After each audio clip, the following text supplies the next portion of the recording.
Hello students, welcome to star career institute. मैं हूं आपकी प्रिया मैम और आज हम पढ़ने वाले हैं क्लास 7th का चैप्टर नंबर 9 साइंस का, जिसका नाम है रेस्पिरेशन इन ऑर्गेनिज्म, जिसको हम हिंदी में कहते हैं जीवों में श्वसन। तो स्टूडेंट्स, इस चैप्टर में हम देखेंगे कि कैसे किसी ऑर्गेनिज्म में, कैसे किसी एनिमल में रेस्पिरेशन होता है, श्वसन होता है, सांस लेता है और उसमें क्या क्या थोड़े बहुत प्रोसेस इन्वॉल्व होते हैं। तो यहाँ पे जनरल हम बेसिक ही पढ़ेंगे इस चैप्टर में, क्योंकि ये क्लास छोटी है और जैसे जैसे आप हायर क्लास में बढ़ते जाओगे तो आपको और डीप इसमें पढ़ने को मिलेगा। तो स्टूडेंट चलिए स्टार्ट करते हैं। हमारा जो टॉपिक है रेस्पिरेशन। तो सबसे पहले तो रेस्पिरेशन क्या होता है, श्वसन क्या होता है, ये आपको पता होना चाहिए। ओके स्टूडेंट्स, तो मैं पहले दो टर्म बताऊंगी। एक होता है रेस्पिरेशन और दूसरा होता है ब्रीदिंग, ठीक है ना। इन दोनों में क्या डिफरेंस है? ब्रीदिंग को हिंदी में हम क्या कहते हैं? सांस लेना। और रेस्पिरेशन को हम लोग क्या कहते हैं? श्वसन। तो ये दो टर्म है और दोनों में ही डिफरेंस है एक। तो क्या डिफरेंस है वो हम देख लेते हैं। तो स्टूडेंट्स, रेस्पिरेशन क्या होता है? रेस्पिरेशन को अगर डिफ़ाइन करना हो तो आप लिख सकते हो, it is breakdown of food in presence of oxygen, ठीक है। ऑक्सीजन की उपस्थिति में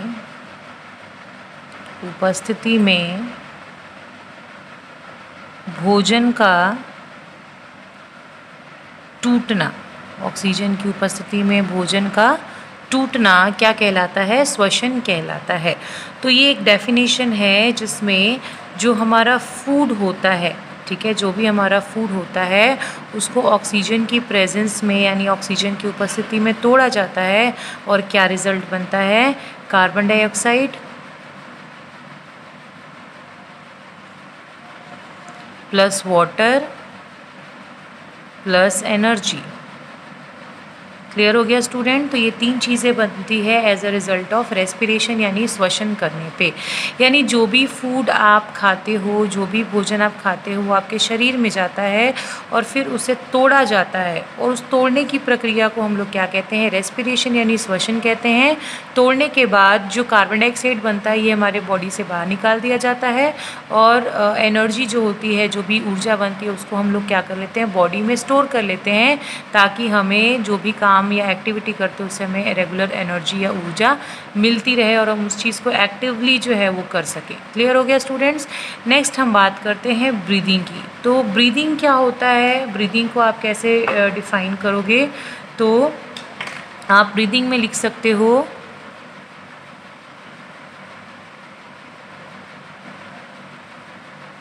टेकिंग इन ऑक्सीजन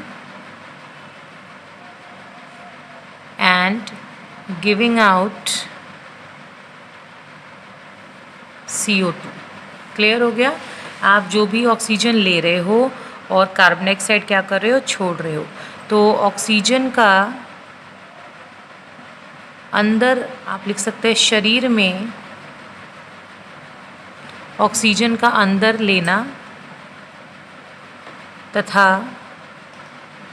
CO2 का बाहर निकलना क्या कहलाता है? ब्रीदिंग कहलाता है, यानी सांस लेना कहलाता है। तो आप बॉडी के अंदर ऑक्सीजन लेते हो, सांस लेते हो तो ऑक्सीजन लेते हो, और जब सांस छोड़ते हो तो क्या छोड़ते हो? कार्बन डाइऑक्साइड छोड़ते हो, ठीक है। तो सांस लेना और छोड़ना ये क्या कहलाता है? ब्रीदिंग कहलाता है, यानी सांस लेना कहलाता है। और जो ऑक्सीजन आपने ब्रीदिंग के ज़रिए अंदर लिया है, ये O2 अंदर लिया है, इस O2 का इस्तेमाल बाद में फूड को तोड़ने के लिए किया जाता है, ब्रेक करने के लिए किया जाता है, जिससे क्या बनता है? कार्बन डाइऑक्साइड बनता है, वाटर बनता है और एनर्जी बनती है। तो उस प्रोसेस को हम लोग क्या कहते हैं? रेस्पिरेशन यानी श्वसन कहते हैं। क्लियर हो गया स्टूडेंट? तो आई होप आपको इन दो टर्म्स में कोई दिक्कत नहीं होगी। अगर आपको फ्यूचर में कभी पूछा जाए तो आपको आसानी से पता होना चाहिए कि रेस्पिरेशन और ब्रीदिंग में क्या डिफरेंस है। अब नेक्स्ट हम बात करते हैं टाइप्स ऑफ रेस्पिरेशन की। टाइप्स ऑफ रेस्पिरेशन यानी श्वसन के प्रकार। तो श्वसन कितने प्रकार के होते हैं ये हम देखेंगे।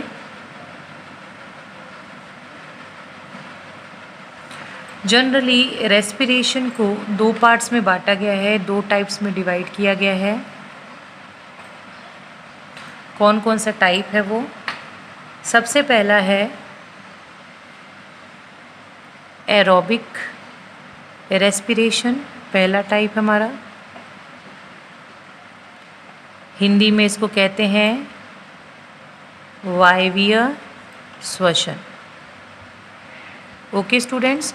और जो सेकेंड टाइप है दैट इज़ एनएरोबिक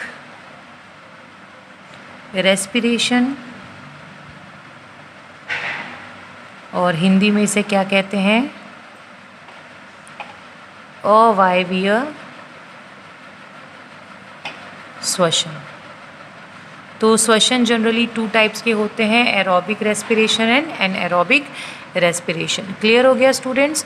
तो अब एक एक करके हम देख लेते हैं कि एरोबिक रेस्पिरेशन और एनारोबिक रेस्पिरेशन में क्या डिफरेंस है। ओके, ध्यान से आप देखना, दोनों में main difference.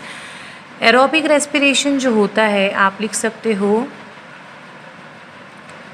Food is broken down in presence of oxygen to get energy, और यहाँ पे क्या लिख सकते हो?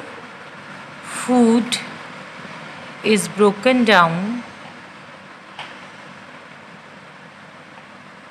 in absence of oxygen, oxygen to get energy। तो स्टूडेंट्स आपको डिफरेंस पता चला।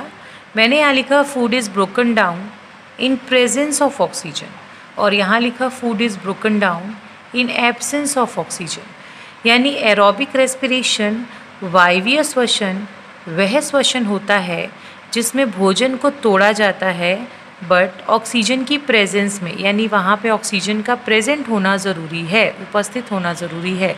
तो ऑक्सीजन की उपस्थिति में जब भोजन को तोड़ा जाएगा तो इस प्रोसेस को हम लोग क्या कहते हैं? Aerobic respiration. एनारोबिक रेस्पिरेशन क्या होता है? यहाँ पे भी फूड को तोड़ा जा रहा है, ब्रेक किया जा रहा है, बट यहाँ पे हमें ऑक्सीजन की ज़रूरत नहीं होती है। तो यहाँ पे हमने लिखा इन एब्सेंस ऑफ ऑक्सीजन। तो जब बिना ऑक्सीजन के फूड को तोड़ा जाता है तो उसे हम लोग क्या कहते हैं? Anaerobic respiration. क्लियर हो गया स्टूडेंट्स? इनमें मेन जो डेफिनेशन है वो आपको समझ में आ गया। तो आप जनरली आपने पढ़ा था कि जब हम यहाँ पे फूड को ब्रेक डाउन करते हैं, भोजन को तोड़ते हैं, तो यहाँ पे ऑक्सीजन चाहिए, और जब ऑक्सीजन की प्रेजेंस में ब्रेक डाउन होता है तो क्या बनता है स्टूडेंट्स? एनर्जी बनती है, कार्बन डाइऑक्साइड बनता है, प्लस वाटर बनता है। क्लियर हो गया? लेकिन जब एनारोबिक रेस्पिरेशन में फूड को तोड़ा जाता है तो फूड को तोड़ा जाता है बट यहाँ पे ऑक्सीजन नहीं चाहिए, तो आप यहाँ पे लिखोगे इन एब्सेंस ऑफ ऑक्सीजन। तो ऑक्सीजन की एब्सेंस में फूड को तोड़ा गया, तो यहाँ पे जो बनता है दैट इज़ एल्कोहल। क्या बनेगा? एल्कोहल बनेगा, कार्बन डाइऑक्साइड बनेगा, प्लस एनर्जी बनेगी। क्लियर हो गया? तो एनर्जी तो यहाँ बनेगी, लेकिन यहाँ पे जो प्रोडक्ट होगा वो डिफरेंट होगा। यहाँ पे एनारोबिक रेस्पिरेशन में जो प्रोडक्ट बन रहा है वो क्या बन रहा है? एल्कोहल बन रहा है। और एरोबिक रेस्पिरेशन की बात करें तो यहाँ पे प्रोडक्ट क्या बन रहा है? Carbon dioxide, water and energy बन रही है। तो ये मेन डिफरेंस है एरोबिक रेस्पिरेशन और एनारोबिक रेस्पिरेशन में। एक चीज़ मैं और बता दूं स्टूडेंट्स कि कभी कभी ह्यूमंस में भी, ठीक है, ह्यूमंस में भी या ह्यूमंस के मसल्स में कभी कभी क्या होता है? एनारोबिक रेस्पिरेशन होता है। और जब कभी कभी ह्यूमन के मसल्स में एनारोबिक रेस्पिरेशन होता है तो वहाँ पे जो प्रोडक्ट बनता है वो तो कुछ अलग होता है। यानी कभी कभी ऐसा होता है कि हमारे बॉडी में जब हम ज़्यादा काम कर लेते हैं, ज़्यादा एक्सरसाइज कर लेते हैं, तो ऑक्सीजन की कमी हो जाती है और उस कमी की वजह से हमारे जो मसल्स होते हैं वो बिना ऑक्सीजन के ही रेस्पिरेशन शुरू कर देते हैं। तो वहाँ पे भी फूड को तोड़ा जाता है इन एब्सेंस ऑफ ऑक्सीजन, यानी बिना ऑक्सीजन के तोड़ा जाएगा।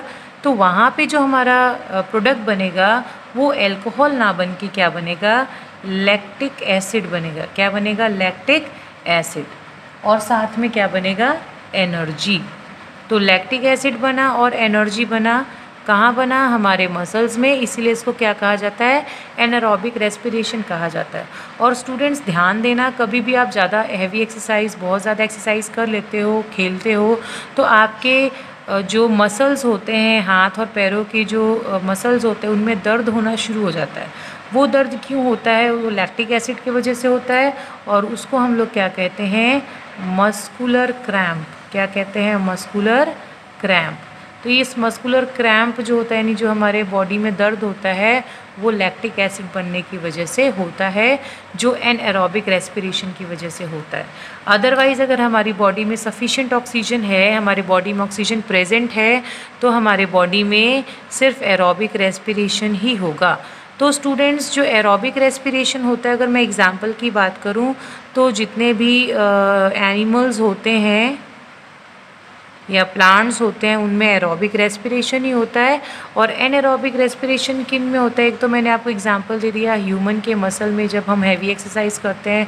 इसके अलावा ईस्ट में, ठीक है ना, ईस्ट में भी क्या होता है, एनएरोबिक रेस्पिरेशन देखने को मिलता है। Clear students? तो ये था respiration, breathing and types of respiration. I hope आपको क्लियर हो गया होगा। अब आगे हम पढ़ेंगे कि रेस्पिरेशन में कौन कौन से प्रोसेस इन्वॉल्व होते हैं, क्या मैकेनिज़्म होता है, यानी जब हम सांस लेते हैं तो हमारे लंग्स में, हमारे फेफड़ों में किस तरह के चेंजेस देखने को मिलते हैं। तो वो अपने नेक्स्ट वीडियो में हम डिस्कस करेंगे। आज के लिए थैंक यू स्टूडेंट्स।